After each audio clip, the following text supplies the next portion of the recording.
Hey everybody, and welcome back to Split Couch Games. I'm Scott. That's Ben. Hello. I'm doing hand motions even though we're not on camera. Woo! Anyway, this is our first official podcast that will have a follow-up for sure. We've done 2 or 3 other ones that we just haven't really followed through with. I mean, you know, we get busy as I stutter and stumble over my words. Busy. So, we're going to try to do this with a little more structure. For anyone who's watched any of our stuff knows that we cannot actually be structured in anything that we do. Well, that's because we just start talking about random shit and then get way off topic. But because of that, we have a topic list, and we are going to stick to that topic until we bring up Assassin's Creed like we always do. I mean... Assassin's Creed is not on the topic list. Not yet. We'll have to add it because it's going to happen. Because don't you know, there's a movie coming out. And it's getting mixed reviews, seemingly. We could say mixed reviews. Well, I mean, Rotten Tomatoes and everything is, like, you know, saying it's terrible. But I've seen a lot of people tweeting about how much they liked it, so... I haven't seen anyone say that they liked it, but that gives me some amount of hope. I'm still going to see it. Don't worry about it. Anyway, we are already off topic. So the way that we're structuring these things is, for the most part, there's going to be like a rundown of some top news stories from the previous week that we thought we have some thoughts on, and that's going to be the first half-ish, and then we're going to hop into some sort of discussion. At some point, it's probably going to turn into a debate because that's what we do. No, it's not. Ben. Yeah. You're the funniest, Ben. You're the funniest. Okay. So anyway, our first topic is YouTube views are still down, and YouTube still believes that there is no issue. What do you have to say about that, Ben? Yeah, I mean, I think YouTube is being silly, and I feel like they're just trying to save face a little bit. 'Cause I mean, whether you want to just look at like isolated cases of like, you know, PewDiePie, Jacksepticeye, Markiplier, you know, a lot of the big YouTubers, and like I noticed you didn't put us on that list, Ben. What? I noticed you didn't put us on that list of top YouTubers. Well, we still haven't broken 50, so I think that's just because PewDiePie literally has 1 million times more subscribers than we do. Over 1 million times. Slightly over 1 million times more. Anyways, no, I think that a lot of what they're doing is just save face, probably because they don't really know what's going on. I feel like they probably have an idea of what's happening, but they don't want to give any information about that so people can't game the system. And I firmly believe that they know something is up.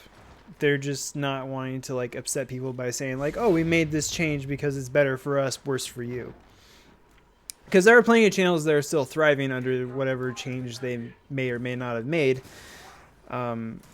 It's just a matter of channels who were doing well before are doing less good now.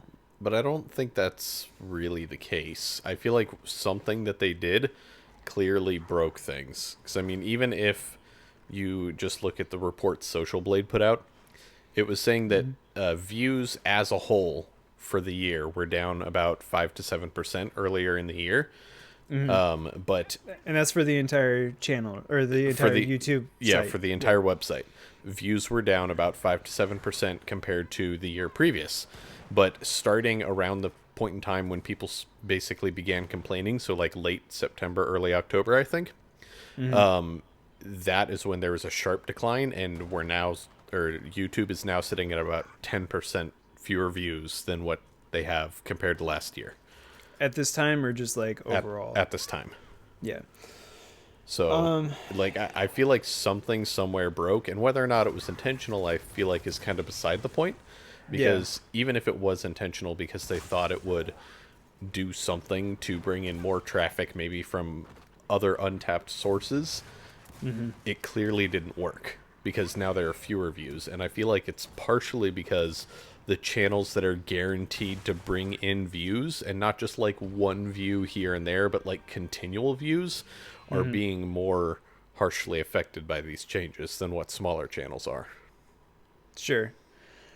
I mean, there's other things that, like, views are not all that matters to YouTube. Obviously, like, it's they want to sell ad revenue. So if, and like, for the most part, like, I feel, at least for us, because that's the culture that we are in, is the gaming culture. I feel like it might be more localized to the gaming culture, because that's all I've ever really heard anyone complain about. I'm sure that, like, there are other channels that are complaining about it as well, but I haven't really heard from them. Yeah. So it might just be that gaming channels have been given less priority, and, like, given more priority to, like, vlogs or whatever in the case may be in the algorithm.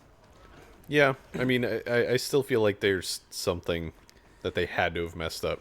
Just simply because, like, they do care about views, because obviously, like, for the most part, one view on a video is worth one hit on an ad. Yeah. So they're more likely to make money off of bringing in more views. However, with the different ad options available for, like mid-roll ads and adding in ads as you might want to as a content creator, you can add an ad in like every 5 minutes, I think, if you really wanted to. Yeah, something like that. So technically the possibility is there for increased watch time. And I mean, I've heard some people bring up these theories, and they have statistics and everything to back it, basically saying that YouTube is in a way trying to bring itself to a not necessarily like a competitive point with Netflix, but they want to be like in the same realm of Netflix, of like, this is where people come for their like daily content and that kind of thing. So I've heard a lot of people saying that YouTube is kind of pushing the videos that have or the channels that have longer watch time on their videos. So like, if you have a video up and it's only 2 minutes long, but you get 1 million views on it, that's great. But that's, only going to be 2 million minutes watched, as opposed to a channel that puts out an hour-long video, but only gets, 100,000 on it. Yeah. You're still getting more watch time overall for YouTube. Yeah. But I think, so we're going to finish this topic up really quick. Last thoughts from both of us. My last thought is going to be that it might just be like they're trying, because advertisers want to advertise on a certain kind of video, like whatever video for sure speaks to them the most. So maybe like they're trying to get more people, like vlogs they found have produced more clicks per ad or whatever. So they're trying to give that. Anyway, do you have anything else that you want to say? Not really. I mean, like I said, I think that they did change something, and whether or not the breakage, if you will, was intentional is kind of beside the point. I feel like something did break, and whether or not they know it is, it remains yet to be seen. It wouldn't be the first time that YouTube broke something, said they didn't, and then 3 months later we're like, oh, hey, we broke it. We're moving on. So there was a big hubbub about the Nintendo Switch recently. I know that Ben has some strong feelings on that whole debacle. I wouldn't say there's strong feelings. Ben, you have nothing but strong feelings about things. That's not true. That's pretty true.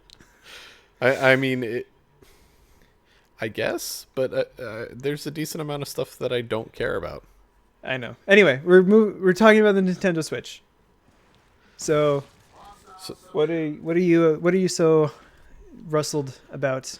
I mean, I'm not really rustled about anything. There are a lot of people that are super concerned about whether or not the Nintendo Switch is going to be over or underpowered or, whatever.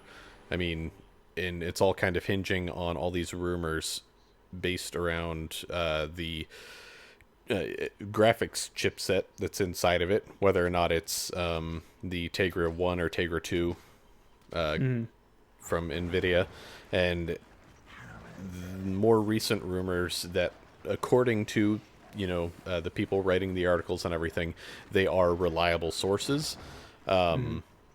they're saying that it has just barely over 1 teraflop of power, which would put it substantially below the power of the Xbox One.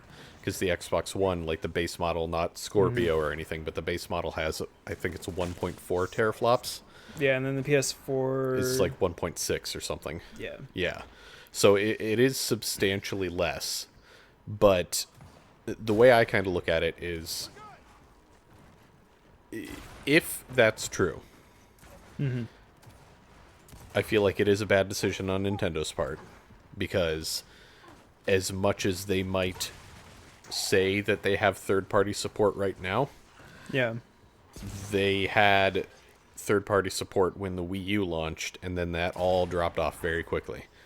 Yeah. Because as much as Nintendo may not like to hear it, hardware is a very important factor for third-party support, because a gaming studio is not going to be able to afford to essentially manufacture multiple different versions of the same game, and one just has fewer features or weaker graphics or something like that. Like, it's not in their best interest, especially when Nintendo consoles historically, at least as of recent generations, have much smaller install bases. Yeah. Yeah, I think it's important to keep in mind that Nintendo's first-party games don't necessarily require that much graphical power. For sure. They're much more mechanics-based. And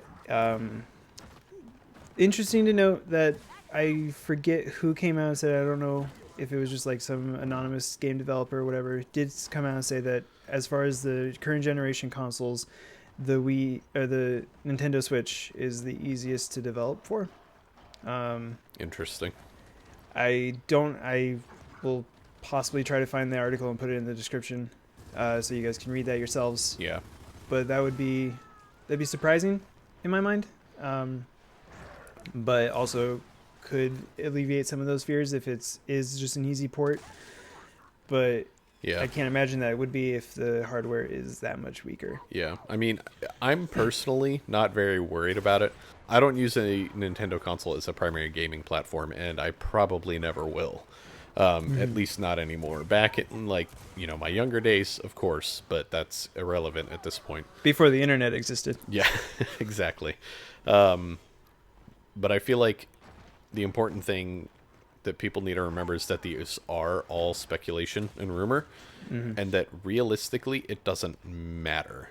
Because at this point, if you don't have a PlayStation or an Xbox already, or a PlayStation 4 or Xbox One, then you're either A, holding out for the Nintendo Switch, or B, waiting for a sale or something, I guess, to get one of the newer ones, and the Nintendo Switch may not be in your consideration anyways.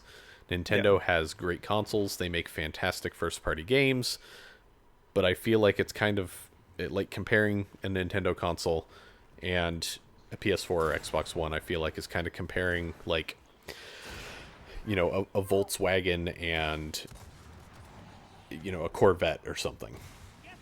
All right. Well, that's all that we have on that topic. Ben doesn't like Nintendo, so we're moving on. No. No, you cannot say that. I love me some Zelda. Yeah, I'm gonna be getting a Nintendo Switch just to play the new Zelda. So yeah, it's true. Anyway, really quick, we're gonna talk a little bit of sad story about Crytek shutting down a bunch of their smaller studios. Ben makes tear drops on his face. And then I flick them away. He flicked them away because he's not really sad. But no, it's sad anytime that a studio closes down or like any mass layoffs, because I think it's like a little over 500 people are being let go. Something like that, I think. I can't remember how many they have between the two studios that they're keeping open, but they had, I think it was just over 700, or maybe it was almost 800 people working between all their studios.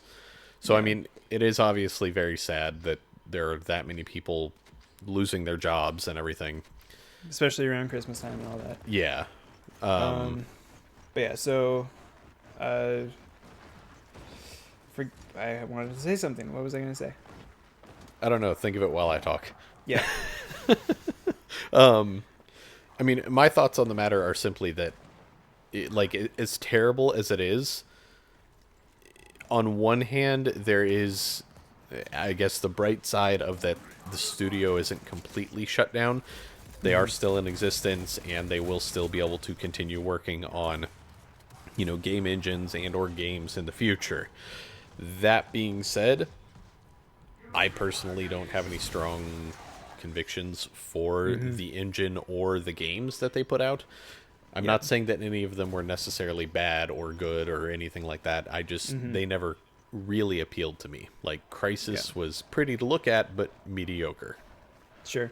I mean, I think that that's the important thing is that like they've had like some decent games. Like they made Rise and Crisis. Obviously, those were their big games. And I think they were working on a Time Splitter sequel, um, which I have never played, but I've heard good things about, and people are excited about Ugh. that.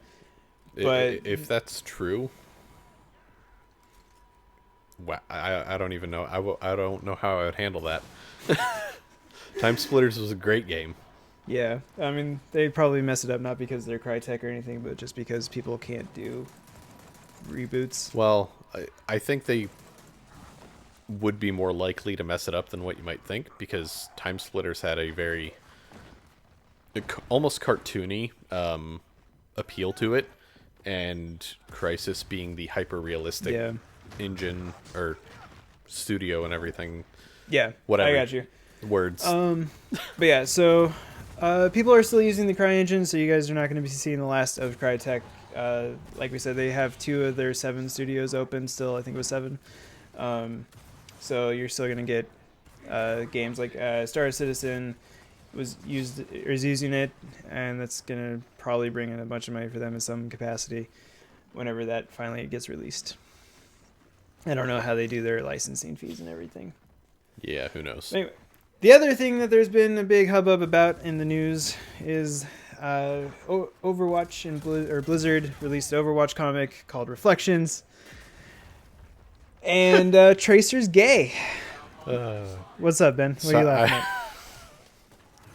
Sorry, I was just thinking about the Kotaku article again. The Kotaku released an article yesterday, day before, something like that. That was just the compilation of the internet reacts to Tracer, and I'm kind of in the camp of people that's like, great, awesome. I really don't care. I don't feel like that aspect of her personality is necessarily important to the game. But I by no means am shocked, nor am I hurt in any way. Yeah. I think it's great that they have a gay character, but I don't think it has any impact on anyone ever, especially the guy that says his waifu is dead. Yeah. Maybe get out into the world a bit, I guess. I don't know. Yeah. So speaking of the thing that were you saying that it doesn't matter, I think is what actually makes this whole thing really cool from a writing perspective, from a story perspective, because when you put a gay character or anyone from the LGBTQ community into a book, it's a huge deal, and everyone's like, oh my god, it has to be a symbol for all that is good in the world, that is this movement. Yeah. But when you just make it natural, I feel like that's so much more powerful, because you're not drawing attention to it. You're just saying this is a part of life, this is how it's going to be. Yeah. And I think it also helps spread the message in a much better way, because people who are a part of those communities don't need to know that or don't need to see that as much. Obviously it's good to have someone that represents you in your stories and everything, and so I'm not saying that there shouldn't be for that reason, but for people who are against gay people or people of different genders and whatnot in stories, seeing it in a natural way to be like, oh, I've experienced something exactly like that, as opposed to something that's sort of created to make someone feel something in a very direct way, like, oh, I'm gonna put this character who goes through all these hardships because they are gay. Yeah. That doesn't speak to the people that you're trying to bring over to the side of understanding, as much as like, here's this scene that anyone can go through. Yeah. It just so happens that they're gay. Yeah. And that, I feel like, speaks a very powerful message. Mm-hmm. Yeah. And I think that was really well done. Yeah. I definitely agree with you there. Like, the fact that it was just, like, normal. Like, they didn't make a big deal out of it. It was just kind of like, boom, there it is. Sweet. Next page. Like, you know, they didn't parade it around or anything. And I feel like that it was a great way to handle it. You know, very tasteful and well done. Yeah. And of course, the internet decided to.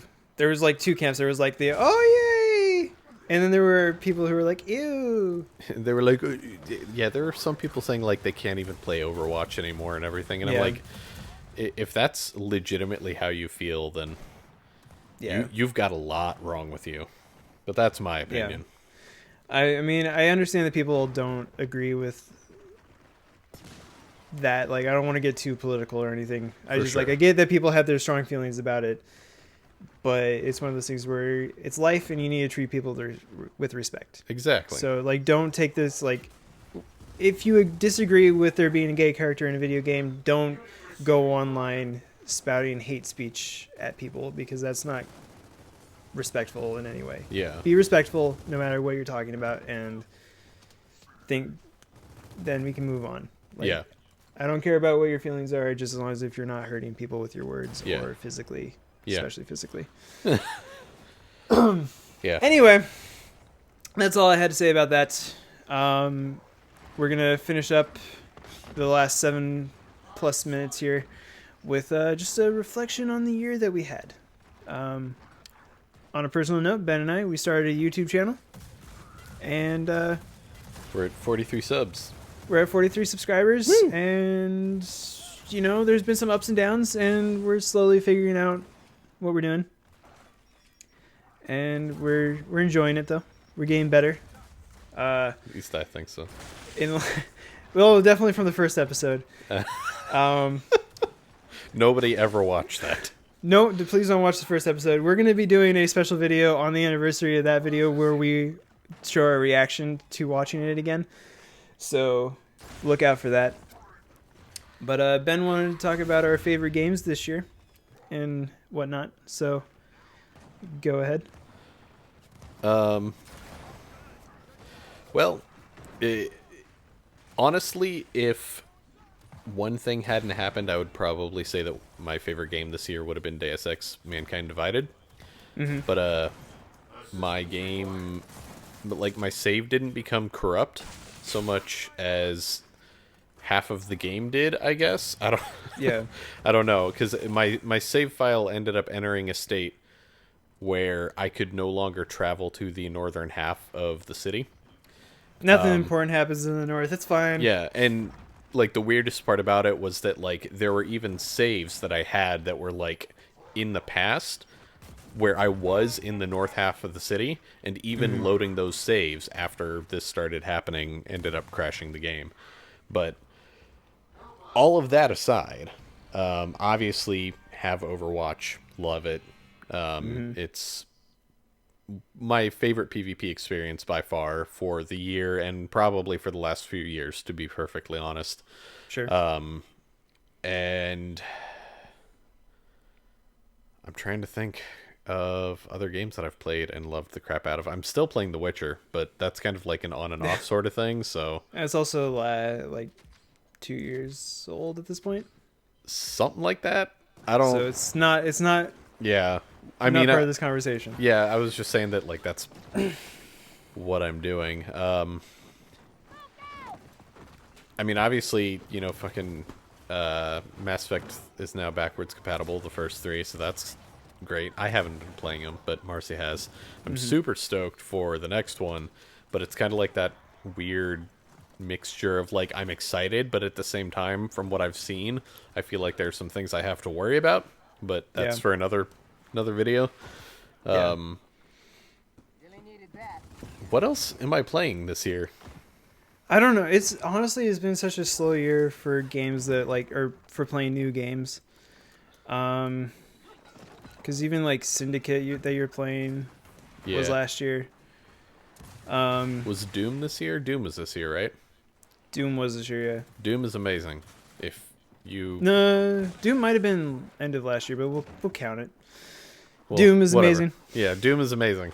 Everybody Uh, needs to play it if you like yeah, first-person shooters, and you can enjoy a respectful like homage, not necessarily like a redux, but an homage, because I feel like it captures that feeling of classic shooters, but it puts a very modern twist on it. So yeah. My game of the year. You guys might be surprised to hear this if you've watched the channel at all. Gears of War 4. oh Fantastic wow. game. The campaign was honestly better than I even expected. Like I expected to have fun with it and to uh, sort of like do what I did with like all the other ones where I'm like, that was awesome, but kind of make fun of it at the same time. So that's what I did with Gears of War 2 with like the giant worm. Love the Gears of War 2 campaign. It's fucking silly that you get swallowed up by a giant worm and then have to cut out its hearts. Like there's no getting around that. But I felt like Gears of War 4, if you haven't played it, I'm not going to spoil anything, really like went back to the Gears of War 1 roots and then like took what was good there and then elevated it quite a bit, like by adding actual characters with interesting like feelings and stuff. Yeah. And they Instead didn't of really just hold your hand grumpy. through the story. Yeah, which like made sense that like they were grumpy back then because they were fighting a war for like 14 years or whatever. But Yeah. I think it was just like it was a really good update to the series, like breath of fresh life into it. Yeah. And then I, the multiplayer has. Oh, sorry. Go ahead. oh, I was just gonna say it impressed me, and I was kind of expecting it to be less than spectacular, just because Yeah, like, it was a re-envisioning of the series essentially. it was a whole new studio. Yeah. Like Epic sold it off to Microsoft, and we've seen what Microsoft does with Halo. And some people really like what 343 is doing. Some people don't. That's a whole nother video. I see Ben's face in our cameras right now. I just like I enjoyed 4. Not like I still say that the first Halo is the best one in terms of campaign by far, but Sure. that's probably just like pure nostalgia talking. Yeah. But 4 was great. Like I felt like it brought a certain amount of motion to the Halo franchise that wasn't there before, and I felt like it was always weird that it was missing. But 5, like it had all these like great little pockets of moments, and Yeah, it really did. everything else was just kind of there. Yeah. We're gonna talk about that. We gotta wrap up here in like 2 minutes, so I'm gonna cut you off. I just want to say like the multiplayer for Gears of War 4 is the thing that like has kept me with the series for so long. Like the campaigns are great and all, but like if it wasn't the multiplayer, I wouldn't have put in like thousands and thousands of hours of my life into this game or the series. And the multiplayer is just about perfect. Like it's the best Gears of War multiplayer, and I've played Gears 1 for probably 1,000 hours, Gears 3 for probably 1,000 hours. And if I had more time, I would probably already have 1,000 hours put into Gears of War 4, but I don't. I'm sad that I don't have more time to put into it. Speaking of time that we don't have to put into things, I just want to add a little footnote to this conversation of Skyrim Special Edition. Yep. Oh my god.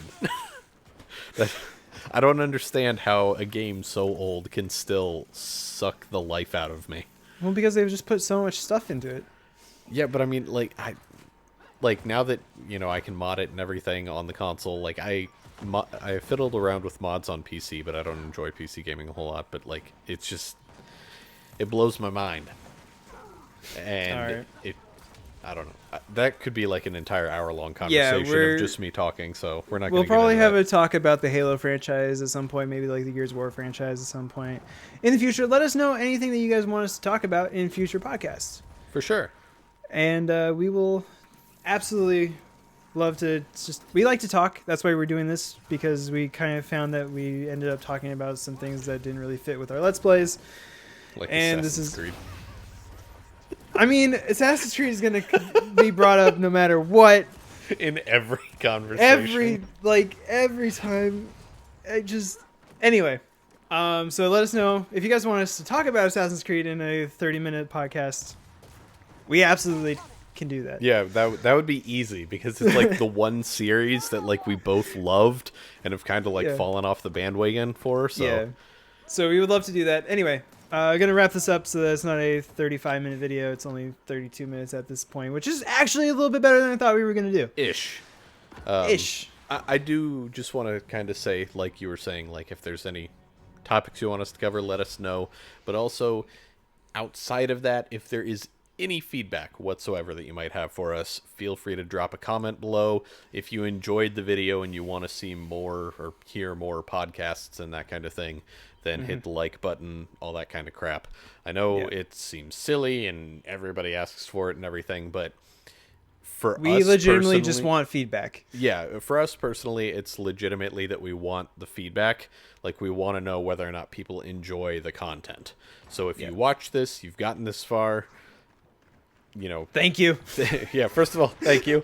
But also, just like I said, give us some feedback. Even if like it's just the simple, this video is great, keep it up. Like, that actually means something to us. So yeah, we read all like 2 comments we get every week, and hey, we've had like 10 in this last week, but that's mainly because of the conversation I had with that one guy. We had an up week. And now this video is going to be about 35 minutes long. That's okay. But thank you guys for watching. And we'll hopefully see you guys next time on Split Couch Games. Bye. Bye-bye.